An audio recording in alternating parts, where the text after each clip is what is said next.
बंधुगण जय जगन्नाथ। मु डॉक्टर राहुल महांती आपण मानक स्वागत करुच्ची आमर talk show Utkal to universe uncut sponsored by Aira production. तो आज आमर होस्ट विजय श्रीनिवास अनुपस्थित अच्छा एवं तांको अनुपस्थित रे आज मते एका शो करिया को पड़ुची। तो एठी मु आपण मानकर जो क्वेरीज अच्छी जहाँ आपण माने पचारथिले सेगुडा आम विषय शेष रे आज डिस्कशन शेष रे आम आज कवर करवा। So don't worry, stay tuned. आउ गोटे जिनस मु आपण मानक रिक्वेस्ट करिया चाहे आमर व्यूअरशिप जेतिकी होउची से हिसाब रे हमर सब्सक्रिप्शन होनी ता माने हमर पाखापाखि 80% व्यूअर्स हमको सब्सक्राइब न करूचंती न करिकी देखुचंती। तो मु आपण मानक गोटे रिक्वेस्ट करिवि, please like share and subscribe. आज आपण पई गोटे यूनिक टॉपिक आमे नेकी आछू। आज रो टॉपिक जो माने एस्पिरेंट्स कॉम्पिटिटिव एग्जाम पई प्रिपेयर होचंत ओडिसा रे सेमानक पई हेल्पफुल एवं ता सहित हमर ओवरऑल व्यूअर्स जो माने अछंती सेमानक पई भी बहुत एन्जॉयबल हे परिबो। एवं मोर देन ए इन्फॉर्मेशन मु कहबी एटा द रिवाइवल और the resurgence of our glory. तो मु आज ओडिसा रो ग्रेटेस्ट 5 एम्परर मानक विषय रे आपनक सहित डिस्कस करिया को आछि। सो आरंभ करिबा। मु ए लिस्ट रो 5th पोजीशन रे रखिया को चाहे जजाति केशरी द्वितीय को, ठीक अच्छे, जार अन्य नाम थिला चंडीहार एवं सी अभिमन्यु पुत्र थिले। इतिहास रे जदि आमे देखिबा आमे मुख्यतः जजाति केशरी प्रथम जजाति केशरी द्वितीय मध्य कन्फ्यूज होता। तो दुई जन गोटे डायनास्टी रो किंतु तांको भितर ईयर गैप बहुत अच्छी एवं जजाति केशरी द्वितीय को द ग्रेटेस्ट रूलर ऑफ सोमवंश हिसाब रे निया जाए। तो तांकर जदि आमे रूल देखिबा प्रथमतः सी तांको कहा जाए कि मंत्री परिषद माने तांको मनोनीत करथिले, राज परिवार रु तांको ही मनोनीत करा जायतिला जे कि आगु को रूल कले एवं से ग्रेटेस्ट रूलर हिसाब रे आमे तांको एथि पई रखि थाउ। प्रथमतः से बहु वर्ष परे त्रिकलिंग को एकाठी करथिले। आजिर ओडिसा त्रिकलिंग कहले आमे बुझू कलिंग, उत्कल एवं कोशल तीनोटी रीजन को आमे त्रिकलिंग हिसाब रे नै थाउ। से ताको यूनाइट करथिले। द्वितीयतः आमे देखिबा से समय रे ओडिसा गोटे काइंड ऑफ आपण कहि परिबे कि बेंगल आउ साउथ इंडिया भितर गोटे गोटे मिडिल पोजिशन रे थिला, जोठी कि जदि साउथ इंडिया को नॉर्थ इंडिया को इन्वेजन करियार अछि से माने बा बेंगल को इन्वेजन करियार अछि से माने ओडिशा देकी जाउथिले। सेमति बेंगल किंबा नॉर्थ इंडियन रूलर मानन को जदि साउथ को इन्वेजन करियार अछि थ्रू ओडिशा से माने जाउथिले। तो ए को रोकिबा पई से चोल मानन को ऊपर काउंटर अटैक करथिले एवं तांको समय रे गोटे काउंटर इन्वेजन रे से कांची पर्यंत पहुंची सारथिले। तांकर ही विजय गाथा आमे ब्रह्मेश्वर मंदिर रो इन्स्क्रिप्शन रे देखिबा को पाइबा। एही मंदिर को तांकर पत्नी कोल्हावती देवी तांको पुत्र उद्योत केशरी रूल समय रे प्रतिष्ठा करथिले एवं ताकू छाड़ देले आज ए बिल्डर। तांकर ओडिशा को सबुठ बड़ अवदान होची लिंगराज मंदिर। ताकू छाड़ देले न्यूमरस अलगा मंदिर भी से तैयारी करछंती, किंतु आपण माने एग्जाम पर्सपेक्टिव रु एवं जनरल नॉलेज पर्सपेक्टिव रु लिंगराज मंदिर को मन रखिबे। लिंगराज मंदिर विषय रे जदि सम्यक भाव में किसी सूचना दवा को चाहिए आपण माने एक शिव मंदिर हिसाब से जानथिबे, किंतु यह हूँ हरिहर सेक्टर एक मंदिर जोटी शिव एवं विष्णु उभय को पूरा पूजा करा जाए एवं तुलसी सहित आमर बेलपत्र मध्य भोग हिसाब से दि जाए। एवं लिंगराज मंदिर आयुध जदि आमे देखिबा ता टॉप रे आमे त्रिशूल जगार आमे पिनाक धनु पाइबा। तो शिवंकर पिनाक धनु सेठारे शोभा पाई थाए। यह हरिहर कल्ट एवं तार यूनिकनेस को देखाई थाए। नेक्स्ट रूलर हिसाब रे the greatest emperor of Odisha हिसाब रे मु अनंग भीमदेव तृतीय को रखिबा को चाहे। ईस्टर्न गंग डायनास्टी रो जदि देखिबा एठी मते चतुर्थ प्लेस रे रखिया पई दुई जण रूलर को भितरे बहुत माने कंपेयर करिया को पड़ला। जणे होचंती हम जेमति कहिली अनंग भीमदेव तृतीय एवं चोड़गंग देव बा अनंत वर्मन चोड़गंग देव। तो दुई जण को भितरे मु जहा पाइली मोर एनालिसिस रु मु देख भाबे कि जदिओ चोड़गंग देव प्रथमे आस्थिले पुरी रे रहिथिबा श्रीमंदिर बा श्री जगन्नाथ मंदिर वर्तमान जो आमे स्वरूप देखुचे तार काम चोड़गंग देव ही आरंभ करथिले एवं से भी जने ब्रेव वारियर थिले एवं ओडिशा रे जेमति आमे कहि परिबा कि भेंगी पाळ एमानकु हरई थिले एवं ओडिशा बा तत्कालीन आमे कहि परिबा कलिंग एम्पायर को विस्तार करिवारे तांकर मुख्य भूमिका थिला।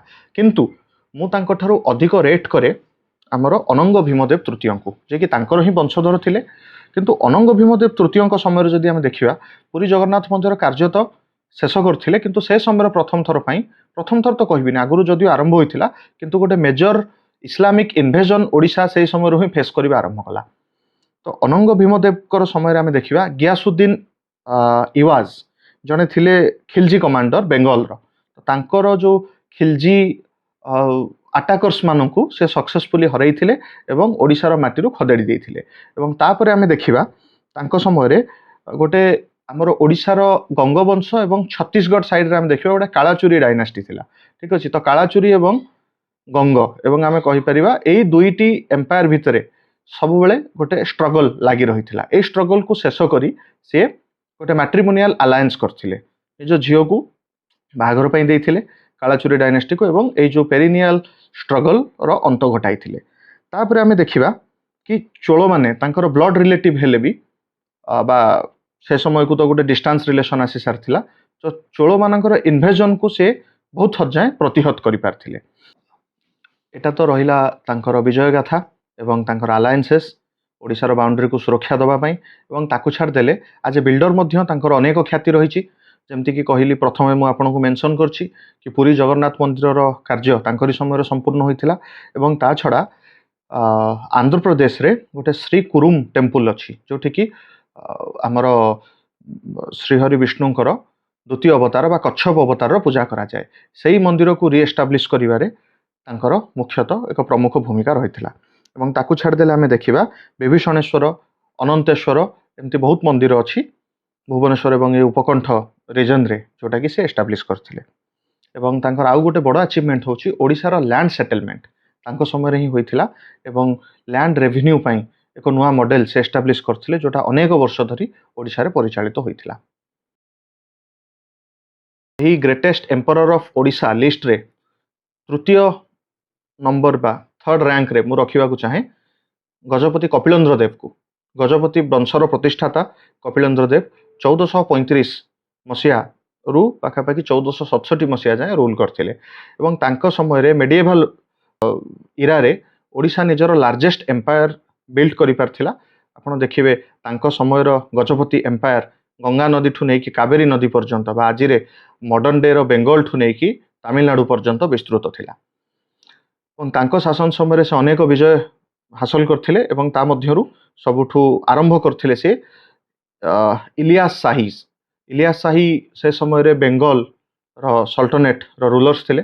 ତ ସେମାନଙ୍କୁ ପରାସ୍ତ କରି ବେଙ୍ଗଲ ସଲ୍ଟନେଟ୍କୁ ସେ ନିଜର ପ୍ରଥମ ବିଜୟ ଅଭିଯାନ ଆରମ୍ଭ କରିଥିଲେ। ଏବଂ ପରବର୍ତ୍ତୀ ସମୟରେ ସେ ଆମେ ଦେଖିପାରିବା ବାହମନି ଏମ୍ପାୟାରର ହୁମାୟୁନ ଶାହ ତାଙ୍କୁ ପରାସ୍ତ କରିଥିଲେ ଏବଂ ତାଙ୍କଠାରୁ ସେ ଅନେକ ଇମ୍ପୋର୍ଟାଣ୍ଟ ଏରିଆ ଯେମିତିକି ଆମେ ବିଦର କହିପାରିବା ଏଗୁଡ଼ାକୁ କ୍ୟାପଚର କରିପାରିଥିଲେ। ଏବଂ ତାପରେ ଆମେ ଦେଖିବା କି ସେମିତି ଆଉ ଗୋଟେ ଗ୍ଲୋରିଫାଏଡ ସେ ସମୟର ଏମ୍ପାୟାର ବିଜୟନଗର ଏବଂ ବିଜୟନଗରର ସେ ସମୟର ତତ୍କାଳୀନ ରୁଲର ସାଲୁଭା ନରସିଂହ ତାଙ୍କୁ ସେ ପରାସ୍ତ କରିଥିଲେ ଏବଂ ବିଜୟନଗର ଉପରେ ମଧ୍ୟ ନିଜର ବିଜୟ ପ୍ରତିଷ୍ଠା କରିଥିଲେ। ଏବଂ ତାଙ୍କର ଯଦି ଆମେ ମାନୁସ୍କ୍ରିପ୍ଟ ବା ତାଙ୍କର ଇନସ୍କ୍ରିପସନ୍ ଆମେ ଦେଖିବା ତାମିଲନାଡୁର ତିରୁଚିନାପଲ୍ଲୀ, ଯେଉଁଟାକି କାବେରୀ ନଦୀର କୂଳରେ ଅଛି, ସେ ପର୍ଯ୍ୟନ୍ତ ଦେଖିବାକୁ ମିଳେ। ସେଠି ତାଙ୍କର ନାତି ବା ତାଙ୍କ ବଡ଼ ପୁଅ ହେମବୀରାଙ୍କର ପୁଅ କୁମାର କପିଳେଶ୍ୱର ମହାପାତ୍ର ତାଙ୍କ ନାଁରେ ପ୍ରତିଷ୍ଠା ହୋଇଥିବା ଇନସ୍କ୍ରିପସନ୍ ଆମକୁ ତିରୁଚିନାପଲ୍ଲୀ ଯାଏଁ ଦେଖିବାକୁ ମିଳେ। ଏବଂ କିନ୍ତୁ ନିଜର ଶେଷ ଲାଇଫ୍ରେ ତାଙ୍କର ନେକ୍ସଟ ତାଙ୍କ ପରେ କିଏ ସକ୍ସେସର ହେବ ତାକୁ ବାଛିବାରେ ସିଏ ଯେଉଁ ଡିସିସନ୍ ନେଇଥିଲେ ତାହା ଇତିହାସରେ ଭୁଲ ପ୍ରମାଣିତ ହୋଇଥିଲା। ଏବଂ ସେଥିରେ ତାଙ୍କର ବଡ଼ ପୁଅ ହେମବୀର ଏବଂ ସାନ ପୁଅ ଆମେ ସମସ୍ତେ ଜାଣିଥିବା ପୁରୁଷୋତ୍ତମ ଦେବଙ୍କ ମଧ୍ୟରେ ଗୋଟେ ସିଏ ପୁରୁଷୋତ୍ତମ ଦେବ ସାନ ପୁଅଙ୍କୁ ଚୁଜ୍ କରିଥିଲେ ଏବଂ ତାର ବିରୋଧ କରି ବଡ଼ ପୁଅ ହେମବୀର ରିଭୋଲ୍ଟ କରିଥିଲେ। ଏବଂ ସେହି ରିଭୋଲ୍ଟ କନସିଲ୍ ହେବାକୁ ବା ଗଜପତି ଏମ୍ପାୟାର ବହୁତ ୱିକ୍ ହୋଇଥିଲା। ଏବଂ ସେ ସମୟରେ ଆମେ ଦେଖିବା କି ହେମବୀର ଏବଂ ତାଙ୍କ ଡାଇନାଷ୍ଟି ଖେମୁଣ୍ଡି, ଯେଉଁଟାକି ଆଜିକା ସମୟର ପାରଳା ଖେମୁଣ୍ଡିରେ ସେଟେଲ୍ ହେଇଥିଲେ ଏବଂ ଗଜପତି ସିଟ୍ ଯେଉଁଟା ଥିଲା ବା ମେନ୍ ଏମ୍ପାୟାର ସେଇଟା ମିଳିଥିଲା ପୁରୁଷୋତ୍ତମ ଦେବଙ୍କୁ।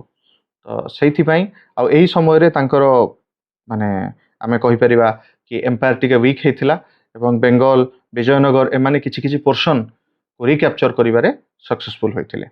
ଇଏ ତ ରହିଲା ତାଙ୍କର ଜୟ ବିଜୟର ଗାଥା। ଏବଂ as a patron or as a lover of art and culture, as a builder ତାଙ୍କର ଅନେକ ଅବଦାନ ରହିଛି।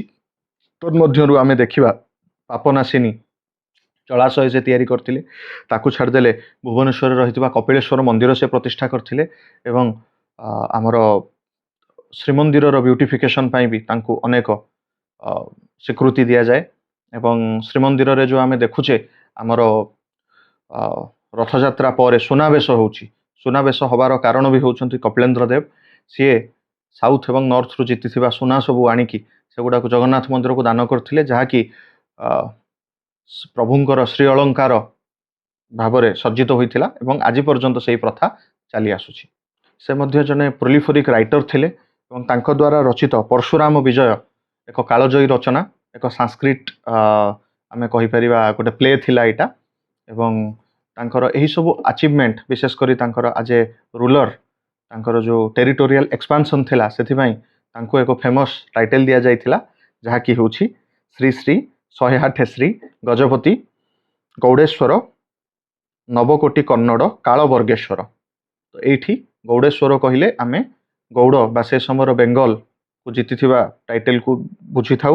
ଏଠି ଯେଉଁ ନବକୋଟି କନ୍ନଡ଼ ଏଇଟା ହେଉଛି ସେ ସମୟର 9 କୋଟି କନ୍ନଡ଼ ପପୁଲେସନ୍, ଯେଉଁଟାକି ଆମର ଆମେ କହିପାରିବା କର୍ଣ୍ଣାଟକ, ଆନ୍ଧ୍ରାର କିଛି ପାର୍ଟ ଏବଂ ବାହମନି ଯେଉଁଟାକି ଥିଲା ହାଇଦ୍ରାବାଦ, ଏଇ ଯେଉଁ ସବୁ ରିଜନ୍, ତାମିଲନାଡୁର କିଛି ପାର୍ଟ ଏଗୁଡ଼ାକୁ ଯେଉଁ ଜିତିଥିଲେ, ତ ତା ପାଇଁ ସେଟା ୟୁଜ୍ ହେଉଥିଲା। କାଳବର୍ଗେଶ୍ୱର ବା କୁଲବର୍ଗା ବାହମନି ଏମ୍ପାୟାରର ଯେଉଁ ପାର୍ଟକୁ ସେ ଜିତିଥିଲେ, ସେଥିପାଇଁ ଏଇ ଟାଇଟେଲ୍ ତାଙ୍କ ପାଇଁ ୟୁଜ୍ କରାଯାଉଥିଲା। ଏବଂ ବର୍ତ୍ତମାନ ଆସିବା ଆମର ର୍ୟାଙ୍କରେ ନମ୍ବର 2 ଭାବରେ ମୁଁ ପ୍ଲେସ୍ କରିଥିବା ୱାନ୍ ଅଫ୍ ଦ ଗ୍ରେଟେଷ୍ଟ ଏମ୍ପରର ଆଉ ମୋର ପର୍ସନାଲ୍ ଫେଭରାଇଟ୍ ନରସିଂହ ଦେବ 1, ଯିଏକି ଏଗେନ୍ ଆମର ଇଷ୍ଟର୍ଣ୍ଣ ଗଙ୍ଗ ଡାଇନାଷ୍ଟିର ରୁଲର ଥିଲେ। ନରସିଂହ ଦେବଙ୍କର ଇତିହାସ କହିଲେ ଆମେ ଭାବୁ, ଯାହାକୁ ଆମେ ପ୍ରିୟରେ ଲାଙ୍ଗୁଳା ନରସିଂହ ଦେବ ବୋଲି କହିଥାଉ, ଆମେ ତାଙ୍କ ଇତିହାସକୁ କେବଳ କୋଣାର୍କ ମନ୍ଦିରର ଗୋଟେ କ୍ରିଏଟର ବା ବିଲ୍ଡର ହିସାବରେ ହିଁ ଆମେ ରଖିଦେଉ। କିନ୍ତୁ ତାଙ୍କ ଇତିହାସ ଯଦି ଆମେ ଦେଖିବା ତାହେଲେ ତାଙ୍କର ଆଚିଭମେଣ୍ଟ କୋଣାର୍କ ମନ୍ଦିରଠୁ ଅନେକ ଅଧିକ ଏବଂ ତାଙ୍କୁ ଇଷ୍ଟର୍ଣ୍ଣ ଗଙ୍ଗ ଡାଇନାଷ୍ଟିର ଗ୍ରେଟେଷ୍ଟ ରୁଲର ହିସାବରେ ନିଆଯାଏ। ଏବଂ ମୋ ମତରେ ତାଙ୍କର ଯେଉଁ ପଲିସି ଥିଲା ଆଗ୍ରେସିଭ୍ ଇମ୍ପେରିଆଲିଜମ୍, ସେଇଟା ଭାରତୀୟ ରାଜା ସେ ସମୟରେ ଯେଉଁମାନେ ସବୁ ଭାରତୀୟ ରାଜା ବିଶେଷ କରି ହିନ୍ଦୁ ରୁଲର ଥିଲେ ସେମାନଙ୍କ ମଧ୍ୟରେ ବହୁତ କମ୍ ଦେଖାଯାଉଥିଲା। ଯେଉଁମାନେ ଏକ୍ସଟର୍ନାଲ ଇନଭେଜନ୍ ପ୍ରତି ଭାରତୀୟ ରୁଲର ମାନେ ମୁଖ୍ୟତଃ ଡିଫେନ୍ସିଭ୍ ରୋଲ୍ ପ୍ଲେ କରୁଥିଲେ। ମାତ୍ର ନରସିଂହ ଦେବ ୱାଜ୍ ଆନ୍ ଏକ୍ସେପସନ୍। ସେ ପ୍ରଥମ ଥର ପାଇଁ ଇମ୍ପେରିଆଲ ଏକ୍ସପାନ୍ସନ୍ ଉପରେ ବିଲିଭ୍ ରଖୁଥିଲେ ଏବଂ ତାଙ୍କର ଯେଉଁମାନେ ଶତ୍ରୁ ଥିଲେ ସେମାନଙ୍କୁ ନିଜ ତରଫରୁ ଆଟାକ୍ କରିକି କ୍ୟାପଚର, ତାଙ୍କର ଏରିଆ କ୍ୟାପଚର କରିକି ସେମାନଙ୍କୁ ସବଡ୍ୟୁ କରିବାରେ ସେ ବିଲିଭ୍ ରଖୁଥିଲେ। ତ ତାଙ୍କର ଯଦି ଆମେ ଏମ୍ପାୟାର ଦେଖିବା, ପ୍ରଥମତଃ ମୁଁ ଅଲରେଡ଼ି ଆପଣଙ୍କ ସହିତ ଡିସ୍କସ୍ କରିଛି, ଅନଙ୍ଗ ଭୀମଦେବଙ୍କର ସେ ସୁପୁତ୍ର ଥିଲେ ଏବଂ ଅନଙ୍ଗ ଭୀମଦେବକୁ ଆମେ ଆମ ଲିଷ୍ଟରେ 4ର୍ଥ ସ୍ଥାନରେ ରଖିଥିଲେ। ଏବଂ ତାଙ୍କର ଆମେ ସେତେବେଳେ ଡିସ୍କସ୍ କରିଥିଲେ ଅନଙ୍ଗ ଭୀମଦେବଙ୍କର ଝିଅ ଆମର କାଳାଚୁରୀ ଡାଇନାଷ୍ଟିରେ ବାହା ହେଇଥିଲେ ପରମାଦ୍ରି ଦେବଙ୍କୁ ଏବଂ ପରମାଦ୍ରି ଦେବ ଏମିତି ସମ୍ପର୍କରେ ଦେଖିବାକୁ ଗଲେ ଆମର ନରସିଂହ ଦେବଙ୍କର ଭିଣେଇ ଥିଲେ। ତ ସେଥିପାଇଁ ସେ ସମୟରେ ଗଙ୍ଗ କାଳାଚୁରୀ ଆଲାଏନ୍ସ ଫର୍ମ କରି ଯେଉଁ ବେଙ୍ଗଲରେ ଯେଉଁ ସଲ୍ଟନେଟ୍ ରୁଲ୍ ଥିଲା ତା ବିରୋଧରେ ଯୁଦ୍ଧ ଆରମ୍ଭ କରିଥିଲେ ଏବଂ ଏହି ଯୁଦ୍ଧରେ ଏକ ଅଫେନ୍ସିଭ୍ ଡିଫେନ୍ସ ଷ୍ଟ୍ରାଟେଜି ଫଲୋ କରି ସେ ବହୁତ ବାଟ ଲକ୍ଷ୍ନୌତି, ଆଜି ଯଦି ଆପଣ ଦେଖିବେ ନର୍ଦର୍ଣ୍ଣ ବେଙ୍ଗଲରେ ଯାଇକି ଲକ୍ଷ୍ନୌତି ଅଛି, ତ ସେତିକି ଏରିଆ ଯାଏଁ ସେ ଜିତି ପାରିଥିଲେ। ଏବଂ ତାଙ୍କର ଆଉ ଗୋଟେ ସବୁଠୁ ବଡ଼ ଆଚିଭମେଣ୍ଟ ମୁଁ ଭାବେ, ଯଦି ଆପଣଙ୍କ ଶତ୍ରୁ ଆପଣଙ୍କୁ ପ୍ରଶଂସା କରୁଛି ସେଇଟା ହିଁ ଆପଣଙ୍କର ସବୁଠୁ ବଡ଼ ଆଚିଭମେଣ୍ଟ। ଆମେ ଯଦି ଦେଖିବା ସେ ସମୟର ଡେଲି ସଲ୍ଟନେଟ୍ର ରାଇଟର ଥିଲେ ଜଣେ ମିନାଜ ଉଦ୍ ସିରାଜ। ତାଙ୍କର ଗୋଟେ ବୁକ୍ ଅଛି, ଆପଣ ଚାହିଁଲେ ପଢ଼ିପାରିବେ, ତବିୟତେ ନସେରୀ। ତ ସେ ବୁକ୍ରେ ଆମେ ନରସିଂହ ଦେବଙ୍କର ବର୍ଣ୍ଣନା ପାଇବା କି ହାଉ ହି ହାଜ୍ ବ୍ରୁଟାଲି ଡିଫିଟେଡ୍ ବେଙ୍ଗଲ ସଲ୍ଟନେଟ୍। ଏବଂ ବଲବନଙ୍କର ସପୋର୍ଟ ଦିଲ୍ଲୀ ସଲ୍ଟନେଟ୍ରୁ ମିଳିବା ପରେ ମଧ୍ୟ ସେମାନେ କେବଳ ଲକ୍ଷ୍ନୌଟି ଫୋର୍ଟକୁ ଜିତି ପାରିଥିଲେ, ବାକି ସବୁ ବେଙ୍ଗଲ ସଲ୍ଟନେଟ୍ର ବହୁତ ଜାଗା ଏବଂ ସଦର୍ଣ୍ଣ ବେଙ୍ଗଲର ଯେଉଁଟା ରାଧା ବୋଲି ଯେଉଁ ରିଜନ୍କୁ କୁହାଯାଉଥିଲା ସେ ସବୁ ଜାଗାକୁ ନରସିଂହ ଦେବ କ୍ୟାପଚର କରିଦେଇଥିଲେ। ଏବଂ ୟା ମଧ୍ୟରେ ଆଜିର ସମୟରେ ଆମେ ମେଦିନପୁର, ହାଉଡ଼ା, ହୁଗୁଳି ଏବଂ ରାଧା ଯେଉଁ ଏରିଆଟା କହିଲି, ଏ ସବୁତକ ତାଙ୍କର ସିଏ ବେଙ୍ଗଲ ସଲ୍ଟନେଟ୍ରୁ କ୍ୟାପଚର କରି ଓଡ଼ିଶାରେ ମିଶାଇ ଦେଇଥିଲେ। ଆଉ ଆମେ ଯେଉଁ ପ୍ରିଫିକ୍ସ ୟୁଜ୍ କରୁଛେ ଗଜପତି ଏବଂ ପରବର୍ତ୍ତୀ ସମୟରେ ଗଜପତି ଡାଇନାଷ୍ଟି, ମୁଁ କିଛି ସମୟ ତଳେ ଆପଣଙ୍କୁ କହିଥିଲି କପିଳେନ୍ଦ୍ର ଦେବ ଆରମ୍ଭ କରିଥିଲେ। ତ ସେ ଯେଉଁ ଗଜପତି ପ୍ରିଫିକ୍ସ ବା ସେ ଟାଇଟେଲକୁ ପ୍ରଥମେ ବ୍ୟବହାର କରିବାର ରୁଲର ହେଉଛନ୍ତି ଆମର ନରସିଂହ ଦେବ। ଏବଂ ଇଏ ତ ରହିଲା ତାଙ୍କ ବିଜୟ ଗାଥା। ତାକୁ ଛାଡ଼ିଦେଲେ ସିଏ ସଦର୍ଣ୍ଣ ଇଣ୍ଡିଆରେ ମଧ୍ୟ କାକତୀୟ ଡାଇନାଷ୍ଟିର ଗଣପତି ଦେବକୁ को परास्त करी सदर्न इंडिया रे आमर आजिका समय आंध्र प्रदेश और तेलंगाना मध्य बहुत अंचल जीति पारथिले जो गंगारू गोदावरी तांको समय ओडिशार बाउंड्री थिला एवं एटा तो रहिला तांकर रूलर हिसाब रे तांकर विजय गाथा ताकू छाड़ देला जे बिल्डर से अनेक किछि तयारी करचंती प्रथमतः world famous UNESCO heritage site Konark मंदिर तांकर सबुठु बड़ अवदान जोटा आम समस्ते जानिचे एवं कोणार्क मंदिर आर्किटेक्चरल मार्वेल्स देखिले आम कहीपर कि से समय मोस्ट एडवांस साइंस एवं स्तूपकला को से व्यवहार करथिले ताकू छाड़देले आपण ढेंकानालर कपिलास मंदिर जदि देखिए सेटा भी नरसिंहदेव ही प्रतिष्ठा करछंती तापरे आमे देखिबा कि बराह लक्ष्मी मंदिर से प्रतिष्ठा करछंती एवं सुदूर आंध्र प्रदेश रे थिबा सीमांचलम मंदिर सेठी जोठी नरसिंह भगवान को पूजा करा जाए ताकू मध्य नरसिंहदेव ही प्रतिष्ठा करथिले एवं तापरे इनिशियल फेज रे तांकर जेतले बेंगल रु बहुत हिंदू रिफ्यूजी माने आसुले जेतले रिलीजियस प्रोसिक्यूशन द्वारा शिकार होई जो घर परिवार छाड़ी की ओडिशा आसिक शरण नौथिले तो तांको पई से एक सदाशिव मठ प्रतिष्ठा करथिले एवं वन्स एंड फॉर ऑल ए प्रॉब्लम को सॉल्व करिया पई से बेंगल इन्वेजन भी करथिले एवं ऑलरेडी मु आपन कहिछि राधा एवं सदर्न बेंगल रो प्रमुख स्थान सबु से जेतिकी ओडिशा रे इंटीग्रल कर देथिले तो रिफ्यूजी क्राइसिस को सॉल्व करिया पई से कंटेम्पोरारी इंडियन पॉलिटिशियन मानू को गोटे बहुत बढ़िया आपण मैंने कहीपर प्रेसिडेंस देइचंती से एरिया ही कैप्चर कर दियो जे रिफ्यूजी आसियार अच्छी से सही रही पारे तो आज भारतर जो रूलिंग क्लास अच्छा एनडीए गवर्नमेंट अच्छी से नरसिंह देवकर यही स्ट्राटेजी फॉलो करें तापरे आमे जदि आर्ट एंड लिटरेचर देखिबा तांको समय एक अलंकार लिखा जाइथिला एकावली जहाको विद्याधर बोली जने स्कॉलर लिखिथिले एवं एही अलंकार रे तांकर विजय गाथा को कंपेयर करी वर्णना करा जाइथिला एबे आमे आमर greatest ruler of Odisha phase रे पहुंचीचे तो यही लिस्ट रो नंबर 1 पोजीशन रे बा द ग्रेटेस्ट रूलर हिसाब रे मु खारवेलंकर ना प्लेस करछि खारवेलंक विषय रे सोर्सेस बहुत लिमिटेड अछि आमे हाथी गुंफा इनस्क्रिप्शन जहा कि ब्राह्मी लिपि रे एवं प्राकृत भाषा रे लिखा जाइछि सेहि थ्रु ही आमे खारवेलंकर 13 वर्षर शासन विषय रे जानिया को पाइथाउ एवं एहा को जेम्स प्रिंसेप ब्रिटिश शासन समय रे डेसिफर करथिले एवं सेथुरु मिलिथिबा डेटा अनुजाई खारवेल 24 वर्ष रे राजा होइथिले एवं तांकर डायनास्टी को नेकी मध्य कन्फ्यूजन रहिछि आमे बिलीव करू माने गोटे कन्वेंशनल बिलीव होछि चेदी डायनास्टी जोटा आमे महाजनपद रे चेदी मानक विषय रे पढिछु तो सेही चेदी डायनास्टी रो तांका ओरिजिन आउ केते जण कहंती महामेघवाहन डायनास्टी रो से आस्थिले आउ केते जण कहंती महामेघवाहन तांका पिता होई पारंती एवं से ऐरो डायनास्टी रो आछंती तो सेथि पई आमे तांका पूरा नाम महामेघवाहन ऐरो खारवेल बा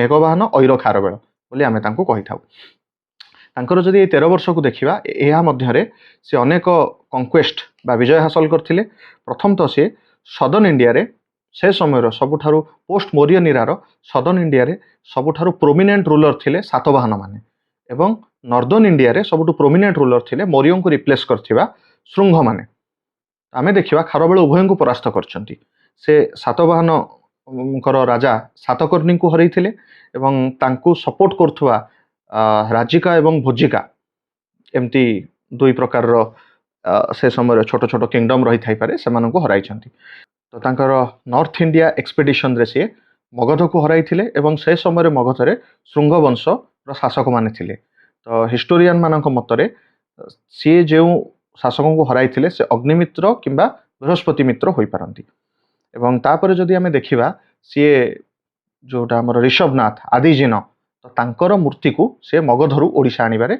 सक्षम होइथिले एवं तापरे देखिबा तांकर one of the greatest achievement होची से समय इंडो ग्रीक मानकर रूलर डिमिट्रियस वन जे कि मथुरा रे रूल करथिले तो से जेतबेले भी माने नॉर्थ इंडिया को इन्वेजन रे आसीथिले तांकू पार्श्वनाथ हिल पाखापाखी एरिया रे खारवेल परास्त करथिले एवं ता फल रे जवन बोली से मानको मेंशन कराइछि जवन दिमित्त इंडो ग्रीक रूलर जे कि डिमिट्रियस थिले बोली हिस्टोरियन माने मत देई थांती तो तांको भी से परास्त करथिले एवं तांको विजय गाथा फल रे ओडिसा रो एम्पायर से समय रे बा कलिंगर एम्पायर हमर ईस्ट कोस्ट रु वेस्ट कोस्ट जाए माने प्रतिष्ठा होई पारथिला एवं अपार्ट फ्रॉम दैट आज ए बिल्डर मध्य से माने कलिंग नगरी राजप्रसाद तैयारी करथिले एवं यह निज पई जदियो करथिले तापरे आमे देखिबा जनता मानक पई से अनेक रोड एवं केनाल कंस्ट्रक्शन करथिले ता मध्यरु ନନ୍ଦ ଇରାର କେନାଲ ଏକ୍ସକାଭେସନ ଯୋଉଟା କି ତାଙ୍କର 5th ଇୟର ଅଫ୍ ରୁଲ୍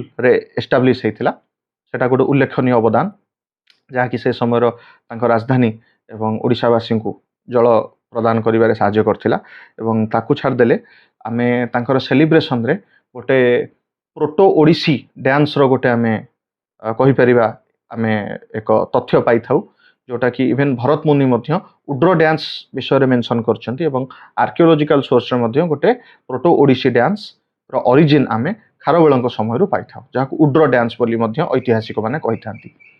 ତ ଏହା ରହିଲା ଓଡ଼ିଶାର 5 ଗ୍ରେଟେଷ୍ଟ କିଙ୍ଗ ମାନେ ମୋ ମତରେ ମୁଁ ମୋର ଆନାଲିସିସ୍ରେ ଯେଉଁ ଲିଷ୍ଟ ଦେଇଛି ଏବଂ ତାକୁ ଛାଡ଼ିଦେଲେ ମଧ୍ୟ ଓଡ଼ିଶାରେ ଅନେକ ବୀର ରୁଲର ରହିଥିଲେ ଯେମିତିକି ଆମେ ପୁରୁଷୋତ୍ତମ ଦେବ କହିପାରିବା, ପ୍ରତାପ ରୁଦ୍ରଦେବ କହିପାରିବା, ଚୋଡ଼ଗଙ୍ଗ ଦେବ ଯେମିତି ମୁଁ କିଛି ସମୟ ତଳେ ଆପଣଙ୍କ ସହିତ ତାଙ୍କ ବିଷୟରେ ସଂକ୍ଷିପ୍ତ ଚର୍ଚ୍ଚା କରିଥିଲି, ଉଦ୍ୟତ କେଶରୀ କହିପାରିବା ଯେଉଁମାନେ କି ମାନେ ଓଡ଼ିଶାର ରୁଲର ମାନଙ୍କ ମଧ୍ୟରେ ସବୁଠୁ ବଡ଼ ଜିନିଷ ଥିଲା ବିଶେଷ କରି ଏଇଟା ଅନଙ୍ଗ ଭୀମଦେବଙ୍କ ସମୟରୁ ଆରମ୍ଭ ହେଲା ଯେ ଓଡ଼ିଶା ରୁଲର ମାନେ ନିଜକୁ ରୁଲର ଭାବୁନଥିଲେ ସେ ପ୍ରଭୁ ଶ୍ରୀ ପରମ ବ୍ରହ୍ମ ଇଷ୍ଟଦେବ ଜଗନ୍ନାଥଙ୍କର ନିଜକୁ ଡେପ୍ୟୁଟି ବା ତାଙ୍କର ଆସିଷ୍ଟାଣ୍ଟ ଭାବରେ ନିଜକୁ ପ୍ରତିପାଦିତ କରୁଥିଲେ କି ସେମାନେ ନିଜକୁ ଭାବୁଥିଲେ କି ଏଟା ଜଗନ୍ନାଥଙ୍କ ରାଜ୍ୟ ଏବଂ ଆମେ ଜଗନ୍ନାଥଙ୍କ ରିପ୍ରେଜେଣ୍ଟେଟିଭ ହିସାବରେ ଏଠି ଶାସନ କରୁଛୁ। ସେଇଟା ହିଁ ଓଡ଼ିଶାର ମାନେ ରାଜଶାସନର ସବୁଠୁ ବଡ଼ ଆପଣ କହିପାରିବେ ୟୁନିକ୍ ପଏଣ୍ଟ ଥିଲା ଏବଂ ଓଡ଼ିଶାର ଆର୍କିଟେକ୍ଚରାଲ ଡେଭଲପମେଣ୍ଟ ବିଷୟରେ ଆମେ ଆଉ କେବେ ଡିସ୍କସ୍ କରିବା ଆଉ ଏକ ଟପିକ୍ ନେବା ଏବଂ ଓଡ଼ିଶାରେ ବହୁତ ରାଣୀମାନେ ମଧ୍ୟ ଅଛନ୍ତି ବିଶେଷ କରି ଭୌମକର ଡାଇନାଷ୍ଟି ସମୟରେ ଓଡ଼ିଶାରେ ଅନେକ ରାଣୀମାନେ ଶାସନ କରୁଛନ୍ତି। ଯଦି ଆପଣମାନେ କମେଣ୍ଟ ସେକ୍ସନରେ ଚାହାନ୍ତି କେବେ ଗୋଟେ ଓଡ଼ିଶାର ଫେମସ୍ ରାଣୀ ଏମ୍ପ୍ରେସେସ୍ ଅଫ୍ ଓଡ଼ିଶା ମାନଙ୍କ ଉପରେ ଆମେ ଗୋଟେ ଶୋ ବି କରିପାରିବା।